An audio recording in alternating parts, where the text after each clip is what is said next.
dois superpoderes e um ponto fraco. Nesse segundo episódio da série Dois Superpoderes e um Ponto Fraco, nós vamos continuar olhando para a vida do rei Ezequias, um homem que marcou a história. A palavra de Deus diz que não houve nenhum rei em Judá como Ezequias, nem antes dele, nem depois dele. Alguém realmente que foi marcante, importante, que marcou a história, que foi relevante, um herói espiritual. Um homem como eu, como você, mas que é registrado na palavra de Deus como alguém diferente, alguém especial. E na vida desse homem, nós encontramos dois superpoderes. Na semana passada, falamos do primeiro superpoder que Ezequias tinha, que é o superpoder da palavra de Deus. Vimos que Ezequias foi vitorioso e foi poderoso por causa da palavra de Deus. Ele seguiu a palavra de Deus, ele seguia os mandamentos de Deus. E esse superpoder, o superpoder da palavra, está disponível para você e para mim também. Na verdade, esse poder não era de Ezequias, é o poder de Deus que Ezequias usufruiu. E hoje vamos falar de um segundo superpoder que Ezequias também usufruiu. Abra sua Bíblia, lá na história de Ezequias, no livro de 2 Reis, no capítulo 19. A história é a seguinte: ele era rei, havia feito uma grande reforma espiritual junto ao seu povo, porém, os tempos eram difíceis. O exército assírio já havia derrotado dezenas de cidades de Judá. E depois de derrotar a segunda maior cidade daquela época, a cidade de Laquis, o exército, então, se apresentava às portas de Judá, às portas de Jerusalém, para destruir Jerusalém. E as notícias que chegam até Ezequias são assustadoras. Então, diante da notícia de que Jerusalém seria invadida, que o seu pequeno exército seria esmagado pelo grandioso e poderoso exército assírio, Ezequias, então, usufrui do seu segundo superpoder. 2 Reis 19, no verso 1, diz assim: Tendo o rei Ezequias ouvido isto, rasgou as suas vestes, cobriu-se de pano de saco, entrou na casa do Senhor. Para onde ele fugiu? Para a casa do Senhor. Ele foi para a casa do Senhor. É lá onde ele encontraria o poder. E no verso 14, no mesmo capítulo, diz: Tendo Ezequias recebido a carta das mãos dos mensageiros, leu-a. Então subiu à casa do Senhor, estendeu-a perante o Senhor e orou perante o Senhor, dizendo: Ó Senhor, Deus de Israel, que estás entronizado acima dos querubins, tu somente és o Deus de todos os reinos da terra. Tu fizeste os céus e a terra. Olha o que Ezequias diz para Deus: Inclina, ó Senhor, o ouvido e ouve. Abre, Senhor, os olhos e vê. E no verso 19 diz: Agora, pois, ó Senhor, nosso Deus, livra-nos das mãos, para que todos os reinos da terra saibam que tu és o Senhor Deus. Qualquer rei humano, talvez neste momento em que o seu reino foi ameaçado, correria e reuniria o seu exército e tentaria motivá-los, falando palavras de ordem, dando gritos de apoio, fazendo com que os seus soldados se sentissem corajosos para enfrentar o exército. Mas Ezequias sabia que o seu exército não era páreo para o exército assírio. Então, Ezequias faz aquilo que todos deveríamos fazer quando nos deparamos com as situações da vida. Ezequias vai até o Senhor, entra em sua casa e se derrama diante dele. Ele ora ao Senhor e clama: Senhor, por favor, inclina os seus ouvidos, olhe para nós. Por favor, nos livre dos inimigos. Esse foi o pedido de Ezequias. Ezequias, então, usufrui do superpoder que Deus deu a ele, que é o poder da oração. Agora você já sabe. O segundo poder de Ezequias era o poder da oração. E como Deus respondeu a este pedido de Ezequias? No mesmo capítulo, no verso 20, diz assim: Então Isaías, filho de Amós, mandou dizer a Ezequias: Assim diz o Senhor, o Deus de Israel: Quanto ao que pediste acerca de Senaqueribe, rei da Síria, eu te ouvi. E no verso 32 continua dizendo: Pelo que assim diz o Senhor acerca do rei da Síria: Não entrará nessa cidade, nem lançará nela flecha alguma, não virá perante ela com escudo, nem há de levantar tranqueiras contra ela. pelo caminho por onde vier, por esse voltará, mas nessa cidade não entrará, diz o Senhor, porque eu defenderei essa cidade para a livrar, por amor de mim e por amor do meu servo Davi. Então, naquela mesma noite, saiu o anjo do Senhor e feriu no arraial dos assírios 185.000. E quando se levantaram os restantes pela manhã, eis que todos eram cadáveres. Retirou-se, pois, Senaqueribe, rei da Síria, e se foi. Voltou e ficou em Nínive. E o verso seguinte diz que Senaqueribe morreu pelas mãos dos seus próprios filhos. Olha que interessante. Ezequias não podia vencer o exército inimigo, mas ele foi até Deus em oração, porque Deus pode todas as coisas. E o Deus dos impossíveis fez o que nenhum líder poderia fazer, o que nenhum exército poderia fazer, nenhuma estratégia de guerra poderia realizar esta obra. E com um poder sobrenatural, 185.000 inimigos foram derrotados em uma só noite, pelo sopro da boca do Senhor. O superpoder da oração é um superpoder que nos livra dos inimigos. E não importa quão poderoso seja o inimigo, qual é o inimigo que a sua vida tem enfrentado agora? O inimigo da sua vida agora é esta doença terrível, o Covid? O inimigo da sua vida é uma outra doença? É um problema financeiro? O inimigo da sua vida são pessoas que se levantam contra você? Qual é o inimigo da sua vida? O inimigo da sua vida é uma falta de fé, uma vida espiritual débil? Qual é o inimigo que está chegando perto de você? Saiba, busque o Senhor em oração.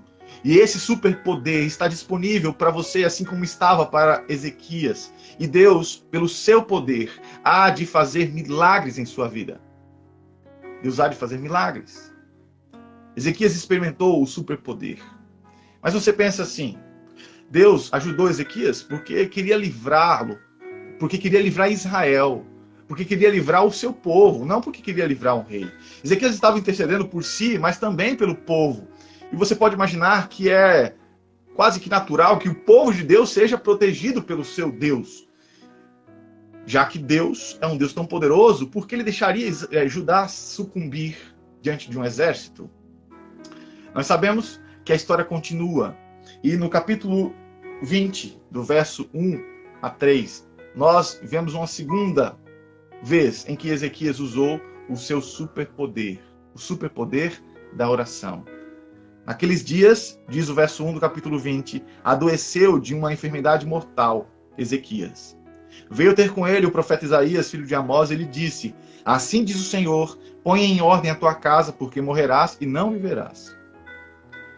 Diante da notícia de que ele morreria daquela enfermidade, Ezequias então poderia fazer qualquer coisa, buscar qualquer solução, poderia desanimar, poderia entregar os pontos. Mas olha o que ele faz, verso 2. Então virou Ezequias o rosto para a parede e orou ao Senhor, dizendo, lembra-te, Senhor, peço-te de que andei diante de ti com fidelidade, com inteireza de coração, e fiz o que era reto aos teus olhos, e chorou muitíssimo, o texto diz. Ezequias foi até Deus e derramou diante dele todas as suas angústias, os seus medos, a sua enfermidade e a morte que se apresentava diante dele, que parecia impossível de ser vencida, afinal a morte é um inimigo poderoso. E olha o que acontece. Verso 4.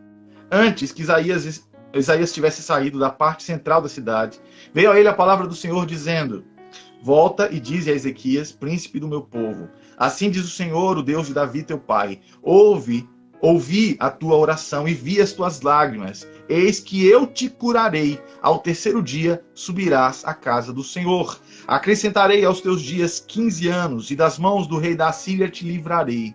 A ti e a esta cidade, e defenderei esta cidade por amor de mim e por amor de Davi, meu servo. Que coisa impressionante, não? A morte estava diante de Ezequias, mas ele orou. E o poder de Deus, através da oração, que estava disponível para Ezequias, e com fé ele buscou, foi entregue a ele. E ele recebeu a cura e o livramento da morte.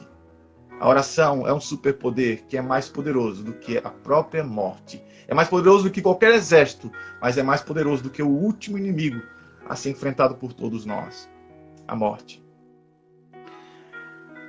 Não vou ler toda a história, mas a história nos conta aqui que foi feito então um milagre, a cura foi dada a Ezequias, e ele pede um sinal para que ele soubesse que Deus estava agindo. E então, o profeta Isaías, no verso 11, diz assim: Então o profeta Isaías clamou ao Senhor e fez retroceder 10 graus a sombra lançada pelo sol, declinante no relógio de Acás. Que coisa impressionante, não? Que coisa sobrenatural. Um sinal estranho. A sombra voltar. Deus fez por misericórdia de Ezequias e do seu povo, em resposta à oração.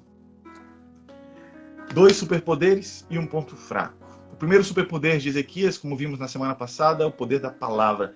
Mas o segundo superpoder que está disponível para você e disponível para mim é o superpoder da oração. E juntos podemos orar e clamar ao Senhor e usufruir deste poder. E Deus responderá conforme a sua soberania, conforme a sua vontade. Mas Deus é poderoso para atender qualquer clamor e fazer qualquer milagre pelos seus filhos.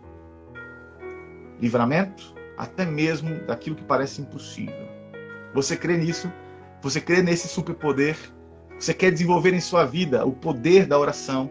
Você tem vivido uma vida de oração? Você tem orado ao Senhor todos os dias, pela manhã, pela tarde, pela noite? Você tem clamado ao Senhor diante das dificuldades, diante das decisões que você precisa tomar? Você tem clamado ao Senhor diante das pessoas que se apresentam na sua vida? Você tem clamado ao Senhor para decidir coisas relacionadas ao seu trabalho, à forma de viver? Você tem orado ao Senhor pedindo a Ele sabedoria em relação às questões financeiras? Você tem entregado ao Senhor a sua vida espiritual, familiar, emocional? Você tem entregado ao Senhor em oração as suas angústias, anseios e problemas de saúde? Você tem colocado diante do Senhor? Você tem usufruído em sua vida do poder, do superpoder da oração? Se você não tem feito isso, faça como Ezequias agora e creia. Ore diante do Senhor, entregue a sua vida a Ele, confesse os seus pecados, se arrependa, se desvie dos pecados, se entregue a Jesus, aceite o sacrifício dele na cruz e tenha uma vida de oração poderosa em Jesus Cristo. Aceite esse apelo. E eu quero agora orar por você, para que o superpoder da oração transforme a sua vida e seja presente na sua vida. Vamos orar? Senhor Deus, aqui está parte do seu povo participando desta programação, participando desta live. Senhor, muito obrigado. Muito, muito, muito obrigado, porque temos a oportunidade de ouvir a Tua palavra. Nessa noite o Senhor nos revelou que há um poder disponível para nós, para todos nós, o poder da oração, que estava disponível para Ezequias. E diante de um exército impossível de ser vencido, o Senhor deu a vitória. E diante da morte impossível de ser ultrapassada, o Senhor deu a cura. Senhor Deus, nessa noite nós reclamamos ao Senhor, clamamos ao Senhor, chamamos o Senhor para a nossa vida, pedimos ao Senhor que nos faça seus filhos, que nos dê uma vida de oração. Por favor, Senhor, nos ajude a usufruir deste poder inimaginável, inigualável, insuperável, o poder da oração. Nós oramos em nome de Jesus. Amém.